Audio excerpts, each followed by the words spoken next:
Hi, everyone. Thanks for joining us on this episode of the Credit Union HR Leaders Podcast. This is a podcast for HR leaders and HR teams at credit unions. And the purpose of this podcast is to help credit union leaders in HR to get brilliant ideas from their colleagues in HR at other credit unions. So we cover a range of topics during these. We talk about managing the day-to-day. We talk about leading teams. We talk about getting promotions. We talk about interacting well with other managers and other leaders of the credit union. So we're excited to have you here joining us. My name is Isaac Mallory. I'm the Senior Director of Growth and Strategy at CU Solutions Group. I have my colleague, Emily Sternberg, the very talented Emily Sternberg, here with me. Emily, hi, how are you? I'm doing great today, Isaac. How are you? Super, glad to have you. And Emily and I are thrilled to have Miss Lori Crutchley on the line with us today. And Lori, thank you for joining us.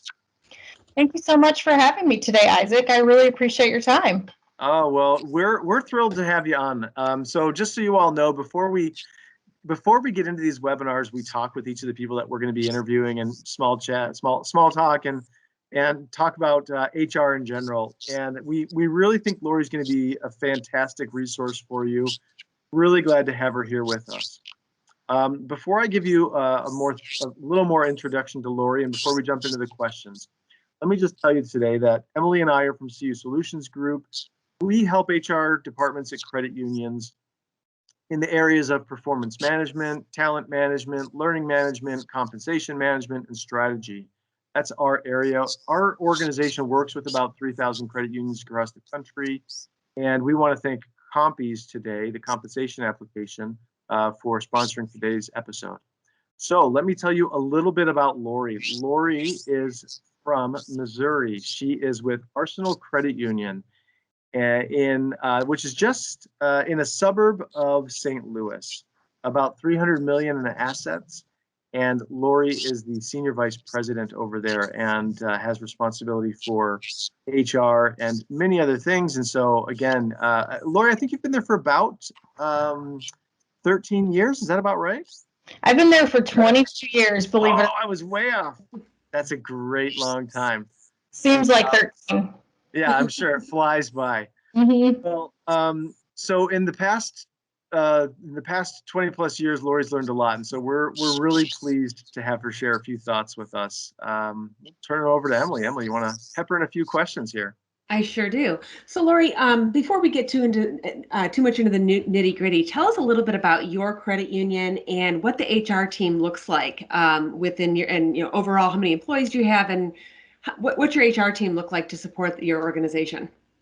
Okay, so Arsenal Credit Union is, I guess I would say a suburb credit union of St. Louis, where we are about 313 million in assets with 5 branch locations. So a lot of different levels and departments to support there. We are made up of an HR manager and an HR coordinator, as well as myself. We have a little bit of admin support outside of those 2 positions, but for the most part, the HR manager is the nuts and bolts, the organized, dots all the I's, crosses the T's, and keeps things going. And then our HR coordinator handles, a lot of the soft things like the onboarding and the recruiting and working with the applicants to, really get a feel for the credit union. Awesome.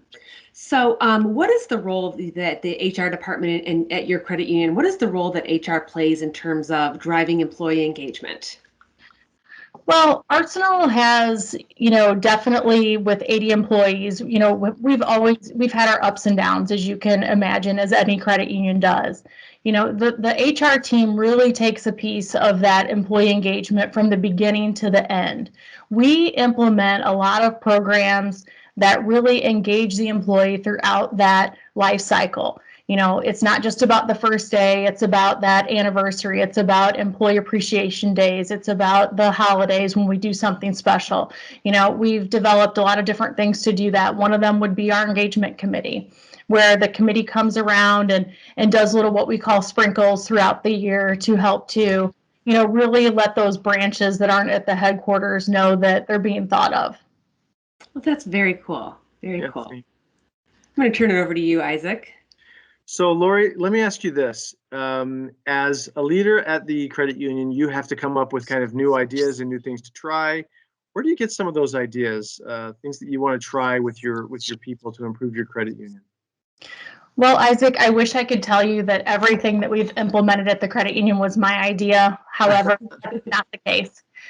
I am a real big advocate of networking, and I am fortunate to be able to network at a few conferences throughout my career, including the CUNA HR Council, and been able to make some contacts with other credit unions that are similarly sized and network with them for 15 years and been able to talk to them. And, there's no use recreating the wheel. Right. I would definitely tell you that my CEO is very progressive, and she is the idea person at times and sends those my way. And you know what that's like, and you run with it and you figure out how to implement things within your organization if they will fit. They don't always fit. And sometimes I have to, be the one to say, well, this is great, but we're not big enough, or we don't have the staff, or let's modify it to help Arsenal become that credit union. Let's modify it to help us to, fit it in. And I would tell you also that my employees, they come up with ideas. We're definitely one of those organizations where we're laid back enough that, nobody's digging their heels in, and we're open, but we're progressive as well. So definitely one of those credit unions where we're always open to making things better and, better for our members, better for our employees. So Emily, go ahead. I was just going to kind of piggyback on that. So you mentioned that you've got a lot of ideas floating around.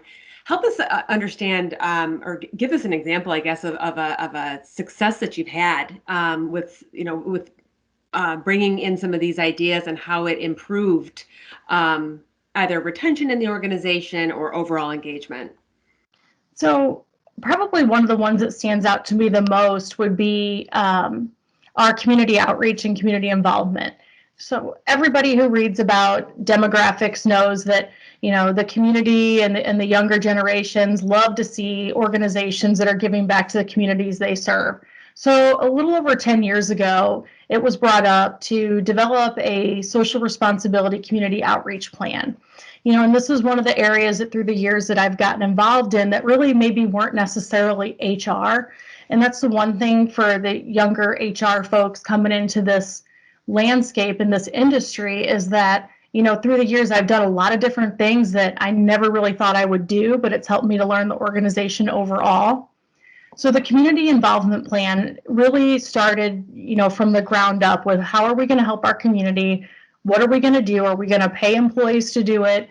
Are they going to do it on their own time? So we really developed a program where we allowed employees to go out into the community and get paid where they give back where they want and help, the communities around us while also supporting our mission of people helping people, supporting our image and helping us to build business. So it really allowed our employees to go out as teams and, walk dogs at a rescue, to make sack lunches for the homeless, or just to volunteer at a school. We do all kinds of different things. And that was kind of something that really helped our engagement. Unfortunately, I hate this word, but COVID has really put a stop to a lot of the fun things that we did. And so we're hoping to get back to that in 2021. I think most of us are. Yeah, I think so. So Lori, when you mentioned your network, I think that's a really important thing for HR professionals to consider is who do you know? Where do you get your ideas from? Where do you get your next opportunity from? How have you kind of nurtured that network you have that you've created over the number of years that you've been there? Well, when I started at Arsenal, there was 0 employees in the HR department. So I was the first HR manager. And as a new HR manager coming into this industry, you got to remember back then there wasn't internet and Google like there is today. So we were very fortunate in the St. Louis area that some of us HR folks soon thereafter developed a group where we met for lunch quarterly, 3 times a year, we had each other's phone number and email addresses, and we're able to reach out about different things. Sometimes the bigger credit unions have grandiose ideas that I would love to implement, but being a small credit union, what you do is you take those and you modify them for your needs. You take them and you slim them down to be able to do what your size credit union can do. So networking in the St. Louis area really helped, with those lunches and those things that we did to kind of get together. We also have a St. Louis chapter of credit unions that I'm involved in. And the chapter of credit unions is just a group of credit union leaders who come together, and it's a not-for-profit, and we do things to help our community, to help other credit unions, to help each other. And they're all different departments and units of the credit union, so it's not just a bunch of HR people. There's marketers, there's accounting, there's collections, there's business development. So you have a resource there for you to be able to just talk things through. And, a lot of that has taught me to be a good listener as well, because sometimes, you can't always be the one needing things. You got to be the, the recipient of that. And then the last thing is just that CUNA HR council, the listserv, the contacts you make going to the conferences, reach out, pick up the phone. I think that so many times HR folks, maybe are reluctant to pick up that phone and reach out. Just pick up that phone, be assertive, and call your fellow credit union folks so that you're not going to get lost in their inbox, and just introduce yourself and develop those networks. I think that's great. One of those, networking obviously is one of those words that people shy away from. People sometimes often don't feel comfortable with. Have you always been a comfortable networker, or have you had to do what you just kind of said, which is I got to force myself to be assertive and get a little bit outside my comfort zone? And where have you been on that scale? So when I started in HR, I would definitely say I was not the most assertive person. It's definitely been something I've had to massage and work on. I think the thing about that is that's internal and external. I'm definitely one of those people that I love HR. It's where my heart is. However, I've been open to learn other areas of the credit union from fellow managers who maybe had more experience and do other things outside my own, small department. But with that, I think that you have to speak up. I don't hang my hat on the fray or on the little things that aren't important, but yet I have had to learn to speak up for things when it's my employees or something that, I morally or ethically believe in. You have to speak up. And so becoming assertive is one of those skills where, everybody wants to deliver the good news. Hey, we're leaving early, or, we get to have a dress down day, or you get a bonus. But it's much harder to deliver the news that's negative or constructive criticism or isn't the most positive. But you got to be able to do that in the HR landscape. Any suggestions as to how someone who's less comfortable doing that because they don't yet have the experience, any suggestions for them as to how you actually grow that skill set? And it's just a skill like anything else, right? But any thoughts on that? Yes, absolutely. So I am a very roll with the punches, laid back person, and I try not to get too worked up about too much. And I think all the HR folks that, are new to the industry may realize that, you're going to look back on this and it's not going to be that big of a deal. So there's no use losing sleep over it. So you got to learn to roll with things and be resilient. But with that, I'm a big supporter of baby steps.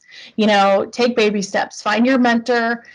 Figure out how to say something, write it down, practice it. If you're uncomfortable with it, do it again. Have them sit with you. You have to, I feel like it's, feel something in order to overcome it. So take those baby steps forward and feel that assertiveness and, directness. Yeah, that's great. I think that's really interesting insight. So thanks for sharing that. And it's interesting to see that these really talented HR professionals that we talk to, like you, Lori, they actually are very good at kind of articulating some of these things.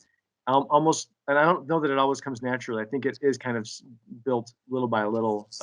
It's kind of you've explained. You get over the fear, you do it, and when you realize it wasn't a big deal, it makes it easier for next time. So really interesting. And actually, so that's actually a really great segue into what some of the things we're going to talk about today. So, relationships with other leaders in the credit union. How have you developed those relationships and gained credibility with lending or marketing or your CEO and the operational side of the credit union? How were you able to gain credibility with those folks that the ideas that are coming forward out of HR are really adding value to the credit union as a whole?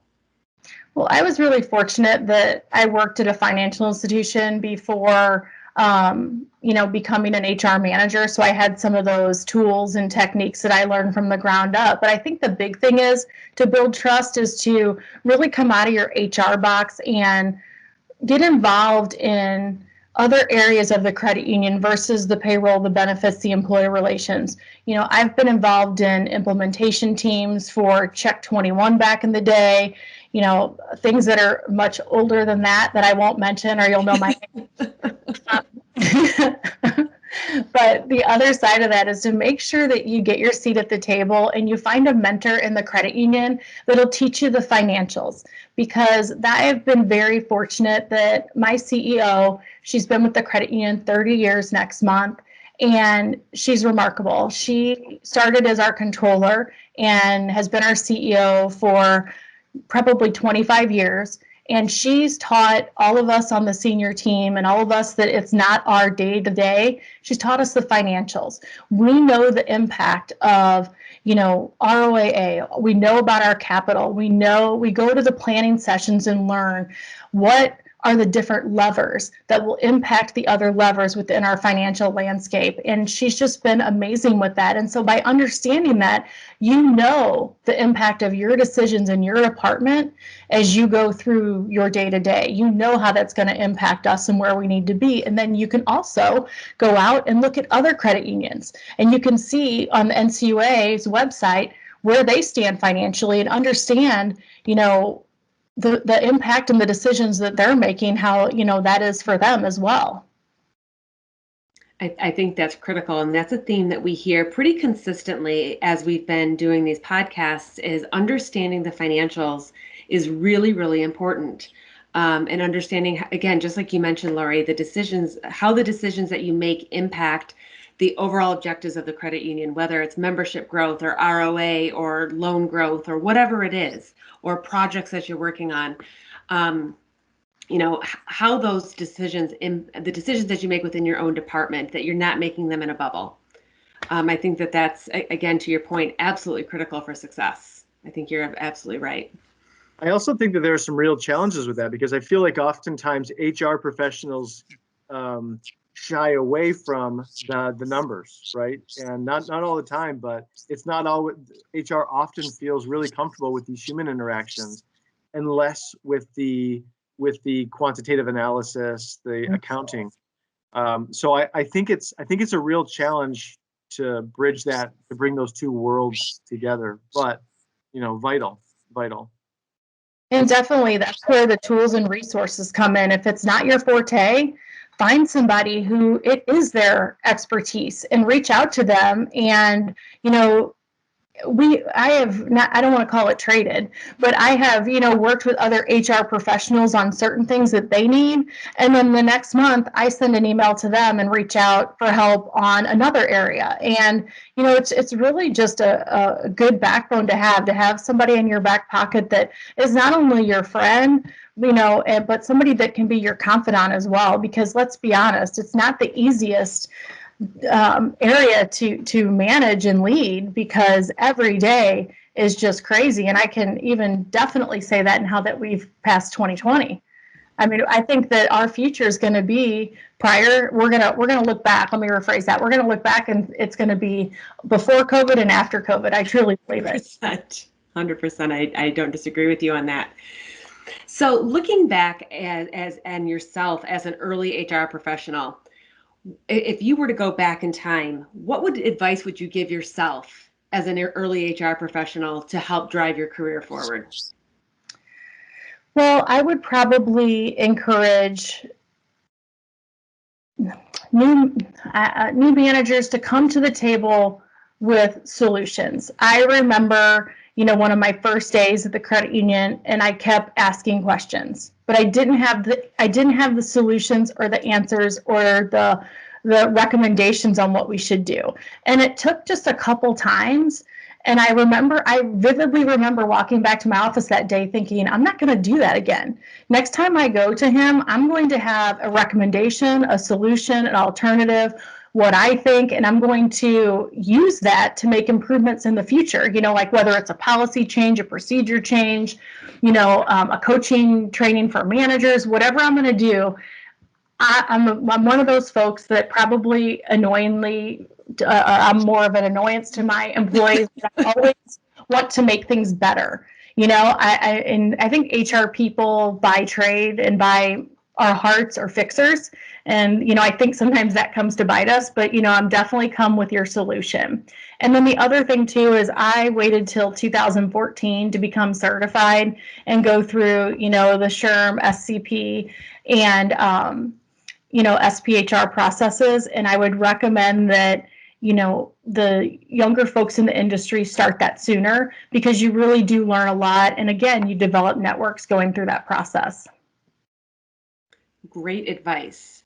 Yeah. I agree with you. I think about the same thing about, getting those certifications forces you to keep yourself current as well, to learn about current trends in the industry and what's happening, not only within the credit union space, but also outside of the credit union industry and what's happening. And I think it forces you to stay current on things that are cutting edge in the HR field, whether it's from a tech perspective or employee engagement perspective, whatever it is.